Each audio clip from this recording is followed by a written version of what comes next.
우리가 성경을 읽으면서 가장 아마 힘들어하는 성경 본문이 바로 레위기 1장에서 7장까지 있는 말씀일 겁니다. 번제, 소제, 화목제. 오늘 다루는 속제제, 속건제. 제가 중요하지 않으면 넘어갈 텐데, 성경에 기록이 안 돼 있으면 넘어갈 텐데, 성경은 왜 이 말씀을 기록했나요? 그만큼 중요하다는 거죠.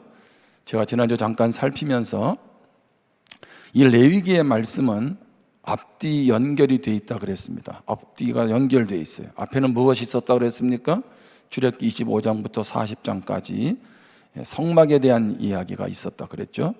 그리고 이제 민수기 1장부터 10장까지는 그 성막이 준비된 가운데 광야로 나아가는 모습이 기록되어 있다 그랬습니다. 그러니까 레위기 말씀을 읽을 때 가장 중요한 포인트는 뭡니까? 성막. 자, 성막의 뜻은 무엇이라고요?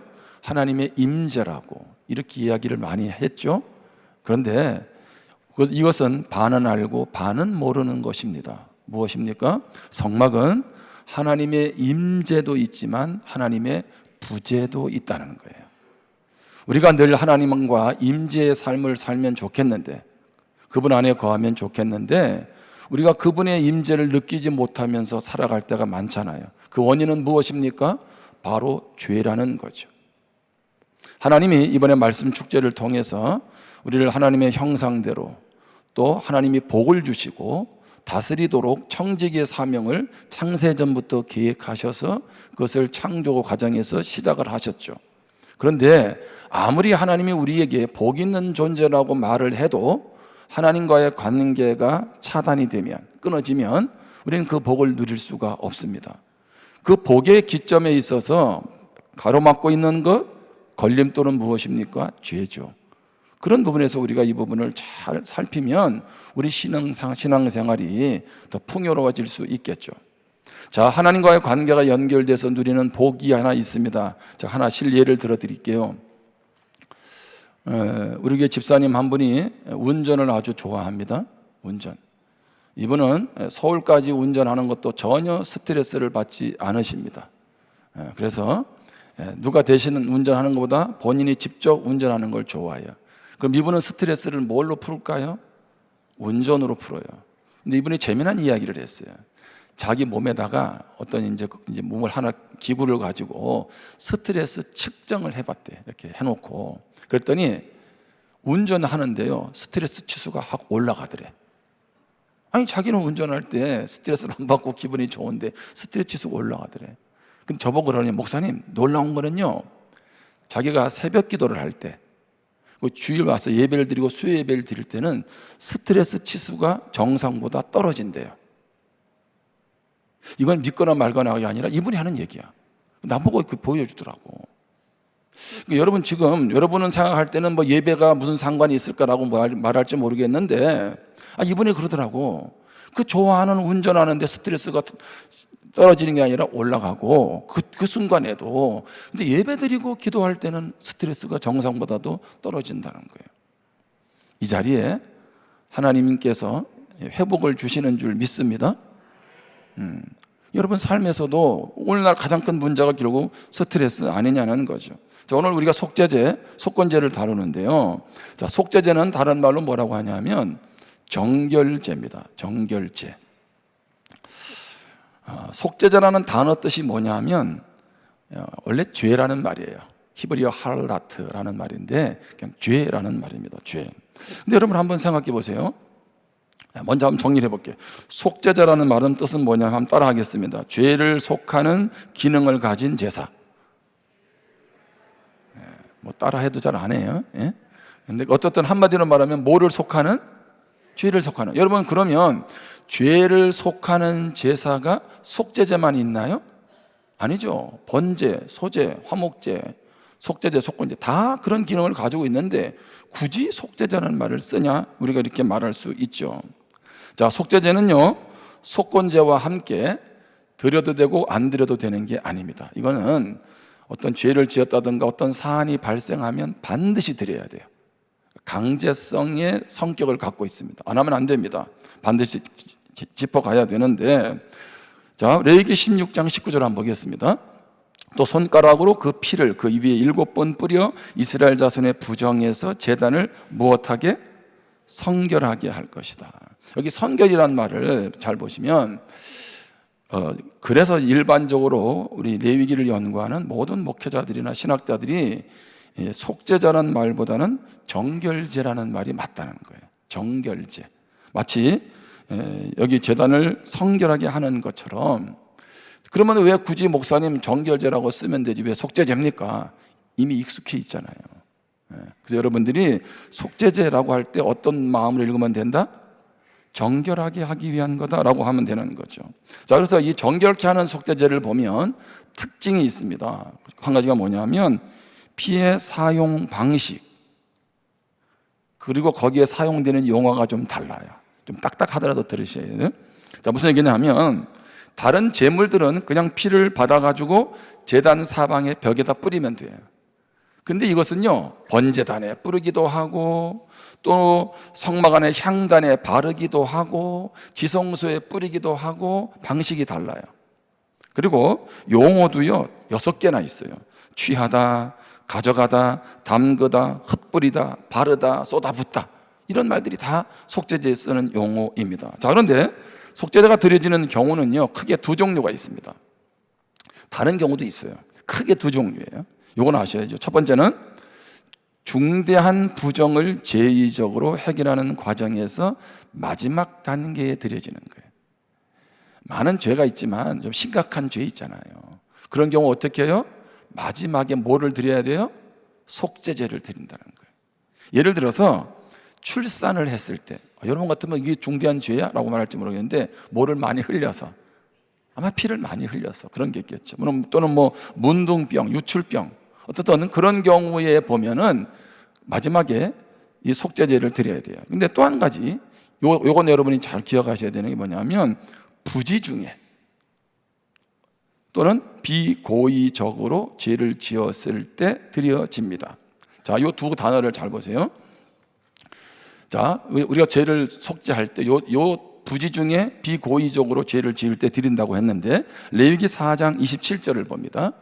레위기 4장은 속죄에 대한 내용인데 레위기 4장 27절. 자, 우리 같이 한번 읽겠습니다. 시작. 만일 평민의 한 사람이 여호와의 계명 중 하나라도 부지 중에 범하여 허물이 있었는데, 자, 레위기 4장에 보면 제사장, 온 회중, 족장, 평민, 자, 그 사람들이 죄를 지었을 때 어떻게 속죄제를 드리는지가 나오는데 여기 중요한 단어가 뭐냐면 4가지 다 나오는 단어가 뭐냐 하면 하나라도 무엇하면 부지 중에라는 말이죠. 부지 중에.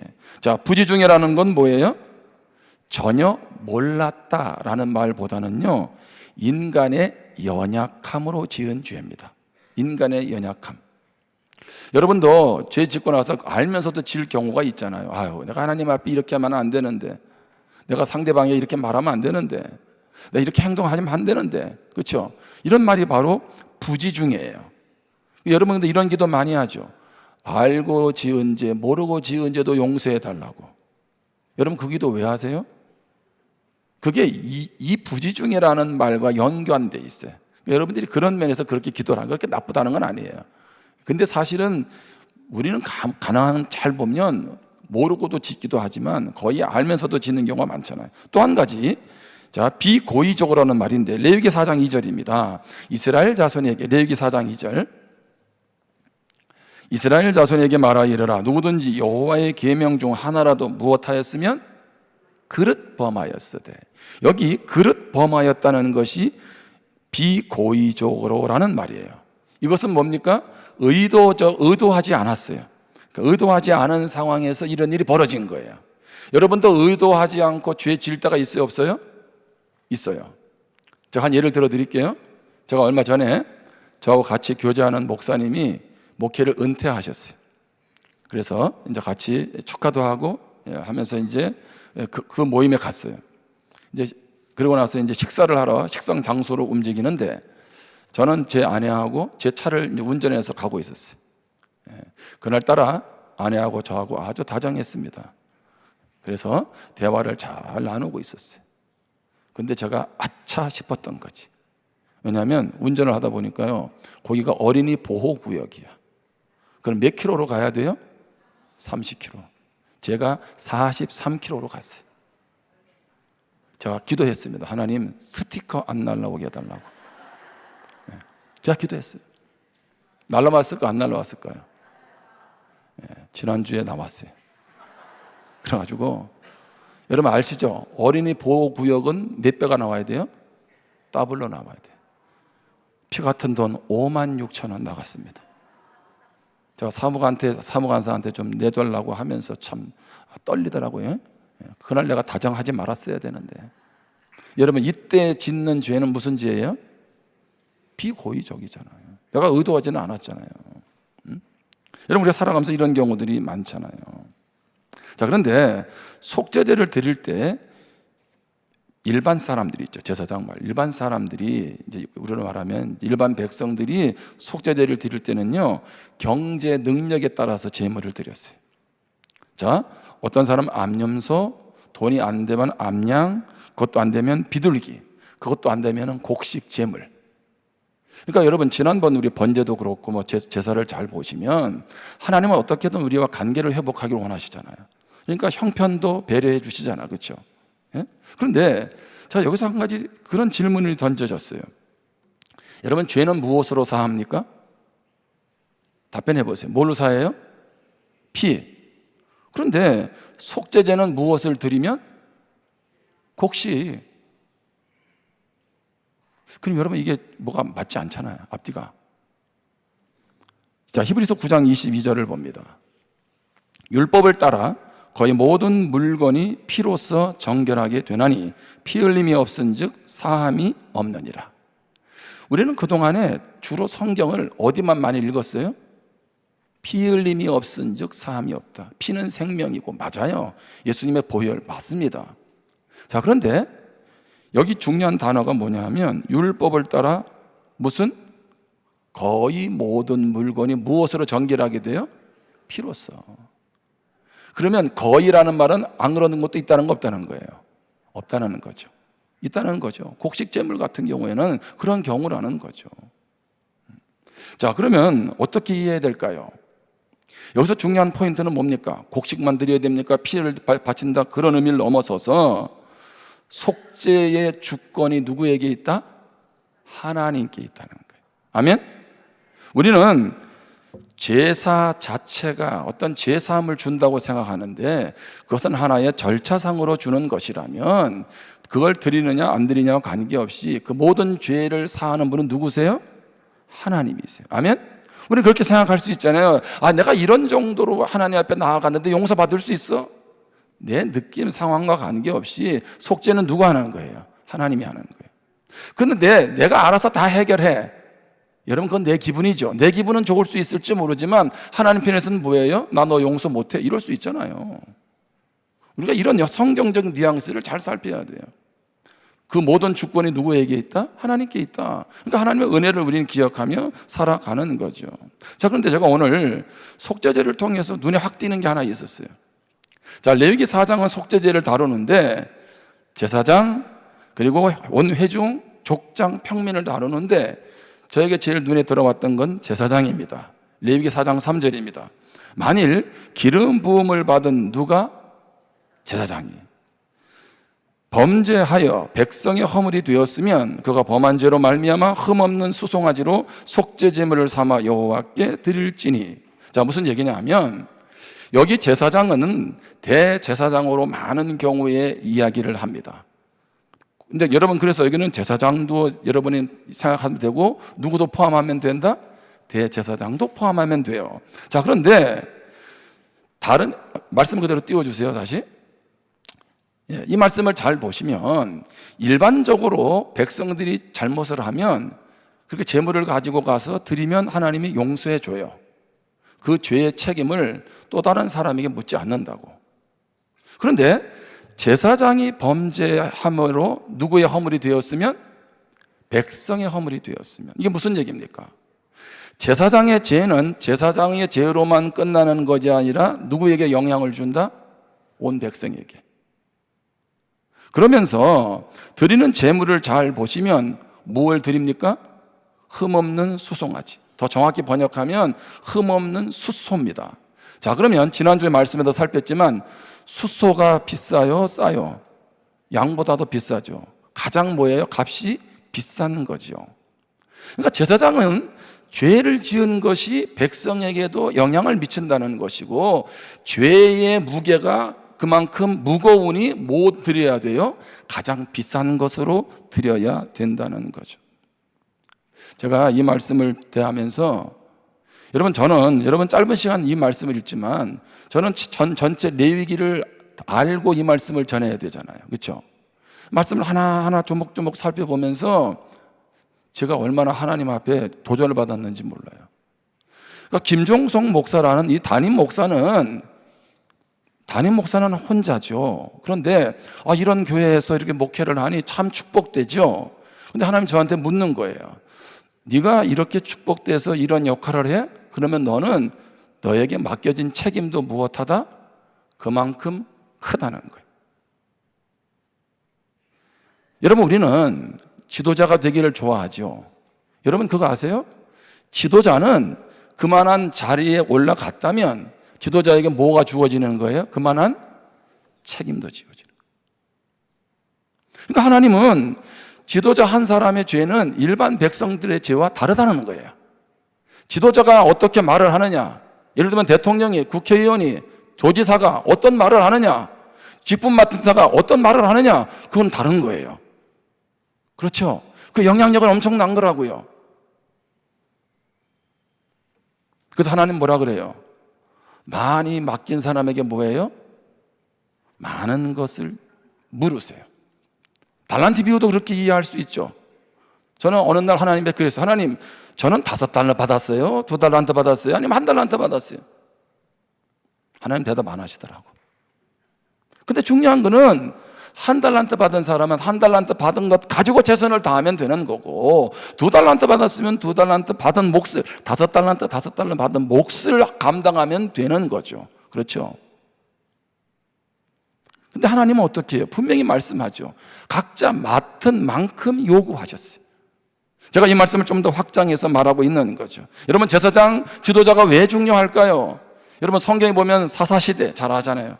사사시대, 자기 소견대로 행했던 그 시대.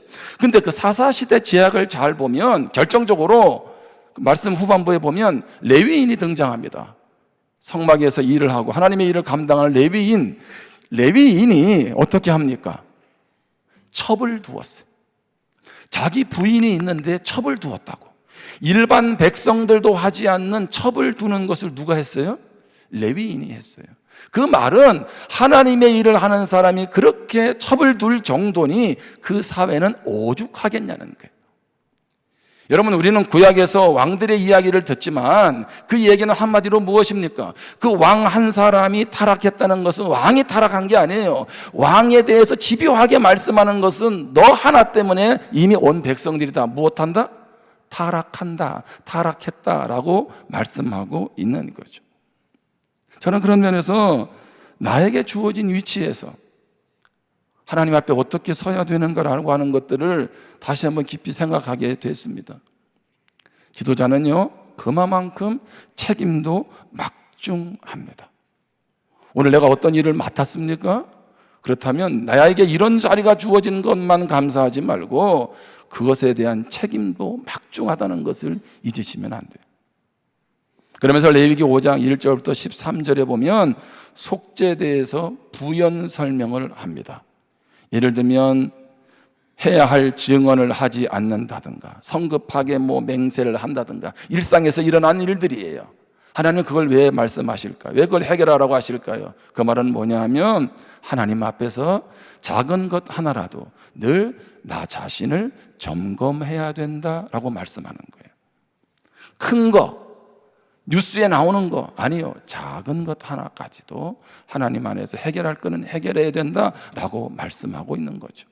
그런 면에서 이 속죄제가 얼마나 우리에게 감사한지 모릅니다. 또 한 가지 기억할 것은 속건제입니다. 다른 말로 하면 뭐라고 되어 있어요? 배상제입니다. 이것도 일반적으로 다 신학자들은 배상제로 해야 된다라고 하는데 이미 속건제라는 단어가 익숙하잖아요. 자, 그런데 이 속건제라는 단어의 뜻이 뭐냐 하면 영어로 guilt입니다. 그러니까 허물을 속해주는 제사. 뭐 사실은 속건제나 속죄제나 다 뭐를 속하는 거예요? 죄를 속하는 거예요. 그런데 이 배상제는 어떤 개념이 있냐면 잘못했으면 어떻게 돼요? 저지른 것에 대해서 배상을 해준다, 그런 의미가 있잖아요. 바로 그런 의미인데, 자, 속건제의 특징은 뭐냐 하면 죄를 빚으로 이해한다는 거예요. 다시 얘기합니다. 속건제는요, 죄를 짓는다는 것은 하나님에게 빚을 진다는 거예요. 자, 제가 이 발음이 부정할 것 같아 다시 알려드립니다. 여기서 빚은 빛나다 햇빛 빚자가 아닙니다. 머리빚 빚도 아닙니다. 남에게 돈을 꾸어서 안 갚으면 뭐예요? 빚을 지는 그 빚입니다. 아멘? 이거 잘 아셔야 돼요. 자, 그러니까 죄를 짓는데 하나님에게 빚을 지었다. 빚을 졌으면 여러분 남에게 빚 지면 무엇해야 돼요? 갚아야 되잖아요. 배상제라는 의미가 바로 그런 얘기잖아요. 자, 한번 보겠습니다. 레위기 5장 15절입니다. 누구든지 여호와의 성물에 대하여 부지 중에 범죄하였으면 여호와께 속건제를 드리되 어떻게 해요? 내가 지정한 가치를 따라. 이게 속건제에 계속 나와요. 가치, 지정한 가치, 거기에 걸맞는 가치, 돈의 가치, 바로 그럴 때 쓰잖아요. 그러면서 성소의 세겔로 몇 세겔 은에 상당한 흠없는 숫 양을 양떼 중에서 끌어다가 속건제로 드려서. 자, 그런데 잘 보시면 그냥 숫 양, 흠없는 숫 양을 드리면 되는데 뭐라고 표현합니까? 성소의 세겔로 몇 세겔 은에 상당한지. 자, 그러니까 지금 무엇으로 다 환산해 주고 있는 거예요? 돈의 가치로 얘기해 주고 있는 거죠. 돈. 그럼 잘 보시면 빚을 진다는 개념과 돈의 가치를 여러분 이해하실 수 있잖아요. 그렇죠? 돈하고 연결이 되잖아요. 그러니까 성소의 세겔로 몇 세겔에 해당되는 것, 이렇게 지정한 가치, 이런 말을 쓰면서 표현해 주고 있는 거예요. 자, 그런데 잘 보시면 이 속건제는 다섯 번째 마지막 제사인데 제사 절차, 피해를 어떻게 사용할지에 대한 언급이 없어요. 그러면 그런 것을 하지 말라는 게 아니죠. 여기 이 속건제의 포커스는 어디에 있냐면 죄값으로 치루어야 하는 재물의 값에 치중합니다. 다시 얘기합니다. 죄값으로 치러야 하는 재물의 값에 치중을 해요. 그러니까 뭐 제사 절차는 이전처럼 해도 관계없다, 뭐 이런 표현이 담겨 있겠죠. 이미 다 알고 있을 거고. 그런데 그러면 죄값으로 얼마를 지불해야 돼? 바로 이런 얘기가 여기에 지금 연관되어 있는 거죠. 자, 그래서 두 가지를 나눕니다. 첫 번째, 빚진 자 의식을 가져야 합니다. 자, 성경은요, 우리가 이해하기 쉽게 그렇게 말하고 있는 거예요. 하나님께 죄를 지었다는 것은 뭘 지었다? 하나님께 빚을 졌다는 얘기입니다. 자, 그런데 오늘날 많은 그리스도인들이 예수님의 피로 죄값을 다 사해 주신 것에 대해서 그렇게 생각보다 귀하게 여기지 않아요. 자, 우리 한번 말씀을 보겠습니다. 주님께서 우리 대신 갚은 빚이 얼마인지 보겠습니다. 자, 골로새서 2장 13절입니다. 또 범죄와 육체의 무할례로 죽었던 너희를 하나님이 예수님과 함께 살리시고 우리의 모든 죄를 사하시고, 자, 우리를 거스르고 불리하게 하는 법조문으로 쓴 증서를 지우시고 제하여 버리사 십자가에 못 박으시고 통치자들과 권세들을 무력화하여 드러내어 구경거리로 삼으시고 십자가로 그들을 이기셨느니라. 다시 14절로 갑니다. 14절로. 자, 무슨 얘기냐 하면 예수님이 십자가에서 우리가 하나님께 진 빚을 갚아주신 거예요. 죄값을 지불해 주신 거예요. 근데 그것을 14절은 뭐라고 표현하냐면 우리를 거스르고 불리하게 하는 법조문으로 쓴 무엇을 지으시고 증서, 이거를 다 십자가에서 다 불태워버렸다는 거죠. 없애버렸다는 거예요. 근데 여기서 말하는 증서라는 단어의 뜻이 뭐냐면 빚에 대한 증서입니다. 빚에 대한 증서. 그러니까 하나님이 십자가에서 우리 죄를 사했다는 것은 하나님과 하나님께 진 우리의 모든 빚을 무엇했다? 다 갚으신 거예요. 우리가 이해하기 쉽도록 좀 말씀하는 거죠. 자, 그러면서 이사야 53장에 보면 예수님이 이제 십자가에서 고난받을 것을 예언하고 있어요, 이사야가. 자, 5절 6절입니다. 그가 찔림은 예수님이죠. 우리의 허물 때문이요, 그가 상함은 우리의 죄악 때문이라. 허물, 죄, 다 지금 우리가 알고 있는 말씀이잖아요. 그가 징계를 받음으로 우리는 평안을 누리고 그가 채찍에 맞음으로 우리는 나음을 받았도다. 우리는 다 양 같아서 그릇 범하여 각기 제 길로 그릇 행한다는 말 속에, 그렇죠? 비고의적이든 고의적이든 뭐 그릇 행하여 각기 제 길로 갔거늘 여호와께서는 우리 모두의 죄악을 누구에게? 우리의 죄악을 예수님에게 다 담당시키셨다는 거예요. 그러니까 우리의 모든 죄짐을 누가 지셨다? 예수님이 지셨다. 자, 그래서 이것을 뭐라고 표현하냐면 이어서입니다. 이사야 53장 10절이에요. 여호와께서 그에게 상함을 받게 하시기를 원하사 질고를 당하게 하셨은즉, 어디에서? 십자가에서. 그의 영혼을 무엇으로? 속건 제물로 드리게 이르면 그가 씨를 보게 되며 그의 날은 길 것이요 또 그의 손으로 여호와께서 기뻐하시는 뜻을 성취하리로다. 자, 예수님이 십자가에서 우리 죄값을 대신해서 죽으시고 부활하셨잖아요. 근데 성경은 예수님이 십자가에서 죄값을 지불한 것을 뭐라고 얘기해요? 속건 제물이라고 말하는 거죠. 속건 제물. 여러분, 이것이 왜 중요합니까? 주님이 우리에게 행하신 그 어마어마한 은혜와 사랑이 있는데 우리 이걸 잘 이해를 못하잖아요. 그래서 여러분, 성경에 보면 그 말씀 있죠. 1만 달란트 빚진 자가 있고 몇 달란트? 100데나리온 빚진 자가 있었어요. 근데 자, 왕이 1만 달란트, 뭐 어마어마한 금액이잖아요. 그거 용서해 줬어요. 그런데 어떤 사람 100데나리온 자기한테 빚진 그 친구를 용서 못하고 감옥에 집어넣지 않습니까? 무슨 얘기예요? 내가 얼마나 빚진 자였으며 얼마나 그 빚을 탕감받았는지를 모르는 사람이란 얘기예요, 성경 표현으로 말하면. 제가 가만히 보니까 참 성경은요, 우리가 알아듣도록 하나님이 말씀해 주신 거예요. 여러분, 이 세상 사람들의 가치는 뭐에 의해서 결정됩니까? 돈이잖아, 돈. 그래서 여러분, 이럴 때 경기가 예측이 불허하고 시기가 어려울수록 뭐를 사놔야 됩니까? 금을 사놔야 됩니다. 여러분, 그런 후회 많이 하셨죠? 그때 모아놓은 금을 팔지 않았으면, 그죠? 세상은 다 돈의 가치. 근데 여러분, 우리가 하나님 앞에서 죄사함 받는다는 그것을 돈의 가치로 환산하면 이게 어마어마한 거야. 그러니까 누가 할 수 없으니까 어떻게 해요? 죄 없는 예수님께서 다 갚아주신 거예요. 여러분은 빚에 탕감받은 자들인 것을 믿으시길 바랍니다. 죄 사함 받았다는 건 바로 그런 얘기예요. 갚을 수 없는 빚을 다 하나님이 갚아주셨다는 거죠.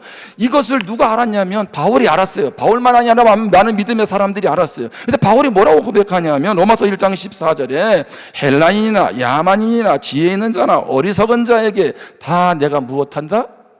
빚진 자다. 바울이 이렇게 고백을 하면서 나는 빚진 자입니다 라고 하면서 그런 사명 감당했죠. 강도에게도, 그렇죠? 강도로 인해 어려움도 당하고 배도 파선을 하게 되고 죽을 상황들을 당하게 되고 40에 한 매를 여러 번 맞고. 여러분, 예수 믿고 이런 고난을 당하는데 뭐하러 복음 전합니까? 예?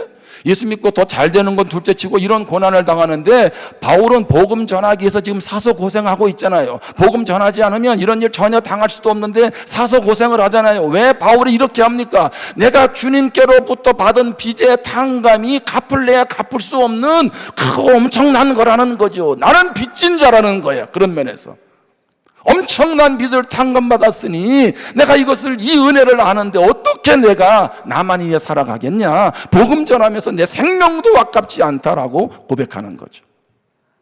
오늘 결국 우리가 우리 삶에서 주님이 주님 되지 못하고 내 삶에서 주님으로 만족하지 못하는 이유가 어디에 있을까요? 내가 주님 안에서 어떠한 빚을 탕감받았는지를 모르는 거예요. 우리는 주님의 은혜를 안다는 건 뭡니까? 빚진 자 의식을 갖고 살아가는 거예요. 내가 예수 믿고 이 정도 하고 있고 이렇게 하고 있으니, 아니요, 그것처럼 교만한 게 어디 있습니까? 어느 누가 주님 앞에 어깨에 힘을 주고 내가 주님 앞에 이렇게 했다라고 감히 고개 들고 말할 수 있습니까? 은혜를 안다면 그럴 수 없어요. 은혜를 안다면 내가 드러날 수가 없는 거예요. 뿐만 아니라 하나님은 빚진 자 의식으로 가지며 살아가야 될 뿐만 아니라 우리에게 죄에는 신적 차원과 인적 차원이 있다는 겁니다. 말씀을 마무리하면서 가고 있는데요, 이게 무슨 말일까요? 죄에는 신적 차원이 있고 인적 차원이. 이 말은 뭐냐면 죄의 문제를 해결하려고 할 때 하나님께만 회개하면 끝나는 게 아니라는 거예요. 사람과의 관계에서 잘못하는 것이 있으면 어떻게 해야 된다? 해결해야 된다는 겁니다. 자, 레위기 6장 5절 보겠습니다. 레위기 6장 5절에 그 거짓 맹세한 모든 물건을 돌려보내되, 이제 이게 레위기 6장은 속건제에 대한 얘기잖아요. 자, 거짓 맹세했어요. 그래서 물건을 다시 돌려보내줘요. 그 본래 물건에다가 얼마를 더하고 5분의 1을 더해서 돌려보내줄 것이니 그 죄가 드러나는 날에 그 임자에게 줄 것이요, 그는 또 그 무엇을 속건 제물을 여호와께 가져갈지니 곧 내가 지정한 가치대로 양떼 중 흠없는 숫 양을 속건 제물을 위하여 제사장에게로 끌고 갈 것이요. 이제 여기 보면 죄를 해결하는 데 두 가지 차원이 있습니다. 자, 먼저 6절입니다. 자, 상대방에게 아마 물건을 어떻게 해서 이제 거짓 맹세했다가 돌려주었단 말이에요. 그러니까 이건 하나님 앞에 범죄하는 거잖아요. 그러니까 하나님께 뭐를 드려야 돼요? 속건제를 드려야 돼요. 하나님 앞에 회개하는 거죠. 자, 그럼 그것으로 끝나면 안 돼요. 다시 5절로 갑니다. 인간 편에서 할 일이 뭡니까? 그 본래 물건에다가 얼마를 더해요? 5분의 1을 더하는 거예요. 자, 이게 무슨 얘기예요? 예를 들어 볼게요. 여러분이 다른 사람한테 1억을 꿨어. 1억을 빌렸는데 돈을 떼어 먹었어. 안 갚았어. 그런데 어느 날 아이고, 내가 남의 돈을 빌리고 안 갚은 게 죄야 라고 깨달아졌어. 알게 됐단 말이에요. 그러면 그 다음에 여러분 뭐 합니까? 하나님 앞에 회개하죠. 하나님, 제가 잘못했습니다. 남의 돈 1억을 안 갚았습니다. 용서해 주세요. 그때 하나님 뭐라 그러세요? 용서해 줄게 그러시거든. 용서받았다 이거지. 자, 그런데 하나님께부터 용서를 받았으면 그 다음에 또 뭐를 해야 돼요? 가서 무엇 해야 돼? 1억도 갚아야지. 자, 근데 내가 지금 돈이 없어. 1억이 없어. 그럼 어떻게 해야 돼요? 단돈 5만 원씩이라도 내가 매달 갚겠다. 그동안 내가 빚을 안 갚아서 미안하다. 내가 지금 돈이 없으니 이것밖에 못 하겠다. 그것도 없으면 더 적게라도, 그렇죠? 그래서 상대방에게 1억을 무엇 해야 돼요? 갚아줘야지. 그리고 나서 모두 더해줘야 돼요? 이자까지 쳐줘야지. 이게 5분의 1 아니에요? 오늘 한국교회 그리스도인들이 가지고 있는 가장 안타까운 분 중에 한 가지가 이거예요. 나는 회개했다는 거예요. 하나님 앞에. 여러분, 나는 회개했는데 나로 인해서 상처받은 사람은 어떻게 하라고? 예? 아니, 남의 눈에 피눈물 나게 해서 그래서 내가 잘못한 거라고 하나님 앞에 회개했으면 그 사람에 가서 피눈물을 닦아줘야지. 미안하다고, 잘못했다고. 그리고 내가 할 수 있는 한 무엇 해야 돼요? 배상해야죠. 이런 회개가 어떻게 하나님 받으시겠냐고. 하나님은 그러면 상대방을 아프게 하고 그것을 갚지 않았다면 하나님은 하나님과 관계에서 회개 받으시겠어요? 안 받으시겠어요? 안 받으시죠. 하나님을 사랑하고 이웃 사랑은 같이 가는 거지. 하나님을 사랑하고 이웃에게 그렇게 아픔을 줘놓고 나서 하나님이 나를 사랑한다고, 이건 내 방식의 믿음이죠. 이건 지극히 이기적인 믿음이지 어떻게 그게 하나님이 나를 사랑하는 믿음이냐고. 그럴 수 없잖아요. 오늘 많은 그리스도인들이 이렇게 살아가는 경우들이 많아요. 하나님과 해결했대요. 또 이런 질문을 하겠죠. 목사님, 그러면 어떻게 하죠? 내가 이제 오늘 말씀 듣고 깨달았는데 그분이 세상을 떠났어요. 그거는 그냥 하나님께 맡기고, 그럼 이제라도 어떻게 해요? 내가 또 다른 사람에게 주의 사랑을 나누도록 살아가야죠. 어떻게 하나님께 해결했다고 하면서 사람에게 했던 것은 아무 일이 없더처럼 할 수가 있느냐는 거예요. 그럴 수 없다는 거예요. 여러분, 내가 여러분 아침이든 저녁이든 뭐 기도하다가 그런 생각이 있잖아요. 아이고 내가 이 말 하지 말았어야 되는데 미안하다 그 사람한테. 그렇죠? 그럼 어떻게 해요? 하나님 잘못했어요. 내가 이 사람한테 이런 말 하면 안 되는데. 그러면 하나님 앞에 회개하고 그리고 그날 뭐 하면 되는 거예요? 그 사람에게 문자로 보내서도 아이고 내가 어제 이런 말을 했는데 내가 미안하다. 나 이렇게 하면 안 되는데. 그게 회개입니다. 아멘? 그게 회개예요. 뭐 크고 엄청난 것이 아니라 할지라도 내 일상의 삶 속에서 돈 문제뿐만 아니라 내가 상대에게 그렇게 행할 때가 있잖아요. 그럴 때 우리는 어떻게 합니까? 나 편하자고 하나님께 회개했으니 끝났다가 되어서는 안 된다는 거예요. 여러분, 그리스도인들은 그렇게 무책임하게 살아가서는 안 됩니다. 그 사람이 받은 상처, 그 감정, 아픔들을 헤아리고 진정성 있게, 하나님 앞에서도 진정성 있게 회개하는 것이고 사람에게도 진정성 있게 다가가서 문제 해결을 위해서 노력해야 합니다. 여러분, 신약에 삭개오가 예수님 만나고 나서 내가 남에게 잘못한 것은 몇 배나 갚겠다 그랬어요? 4배.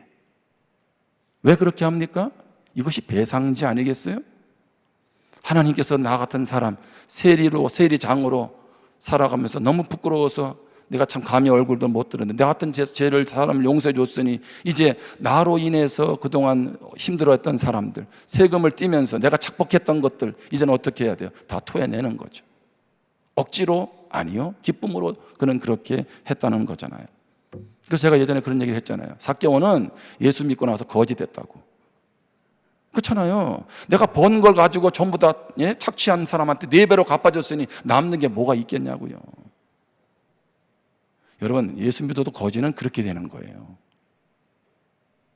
예수 믿고 잘못해서 끌어모은 거 가지고 그냥 땅땅 누리고 사는 게 그게 예수 믿는 게 아니고 깨달았으면 하나님 앞에서 돌이키는 거죠. 그렇기에 어느 누가 이 땅을 살아가면서 하나님 앞에 나는 떳떳하다 할 수 있겠습니까? 주님의 자녀가 되었지만. 그래서 하나님은 어떻게 해요? 이 5가지 제사를 통해서 용서를 계속하며 관계를 회복시켜 주듯이 이제는 예수 그리스도로 말미암아 그 주님을 의지하고 주님 앞에 나아가서 용서를 구하고 다시 관계를, 하나님과의 관계를, 사람과의 관계를 회복해서 복 있는 존재로 계속 살아가라고 말씀하시는 줄 믿습니다. 저는 이 은혜가 우리 모두에게 임하기를 주님의 이름으로 축원합니다. 기도하겠습니다. 오늘 주신 말씀을 마음 가운데 한번 새기면서 기도할 수 있기를 바랍니다. 나는 하나님과 해결했습니다. 그런데 사람과 해결하지 않은 것이 있다면 그것은 하나님과도 해결된 것이 아닙니다. 우리가 하나님 앞에 나아갈 때마다 내가 얼마나 하나님의 은혜를 크게 받은 자인지를 오늘 다시 한번 깨달을 수 있기를 바랍니다. 오늘 우리는 빚진 자라는 것, 은혜의 빚을 잊지 말아야 합니다. 그래서 내가 어떤 자리에 있든지 나에게 주어진 책임과 걸맞게 하나님 앞에서 살아가야 된다는 것을 깨닫기를 원합니다. 오늘 이 말씀을 붙잡고 우리 결단하면서 기도하겠습니다.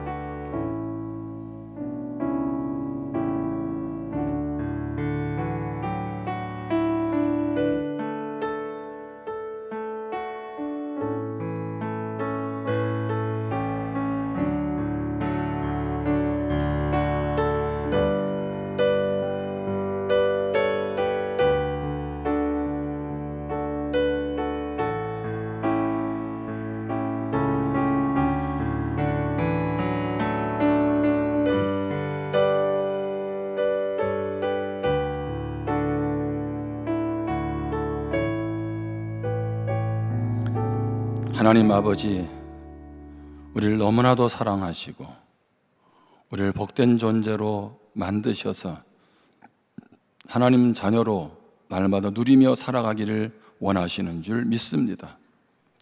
그런데 이 하나님의 복된 관계를 죄가 가로막았습니다.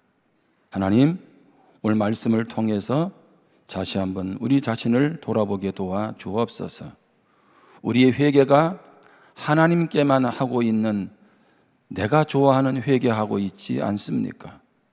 하나님 앞에 회개하면서 지체들에게 바로 하지 못한 것이 있었다면 용서를 구하는 저희들 되게 하여 주옵소서. 지체와의 관계에서 회복이 일어나게 도와 주옵소서. 하나님, 주의 사명 감당하면서 내가 이렇게 헌신하고 충성하는데 하나님, 나를 위해서 무엇을 해 주셨습니까? 때로는 항변할 수 있습니다. 그러나 내가 얼마나 큰 빚을 하나님께로부터 탕감받았는지를 안다면, 십자가의 은혜와 사랑을 안다면 우리는 그렇게 말할 수 없고 빚진 자 의식으로 주의 사명 감당할 수밖에 없습니다. 하나님, 맡은 자에게 더 그만큼 하나님 책임 물으십니다. 이 종의 말씀을 전할 때에, 주의 사명을 감당할 때, 몸된 교회에서 귀한 사역을 감당할 때에 그 책임이 얼마나 막중한지를 다시 한번 깨닫고 하나님 앞에서 최선을 다해서 부끄럽지 않게 서도록 애쓰게 하시고, 하나님의 뜻이 공동체에 나타나도록, 하나님의 영광이 드러나는 일에 힘쓰는 종이 되도록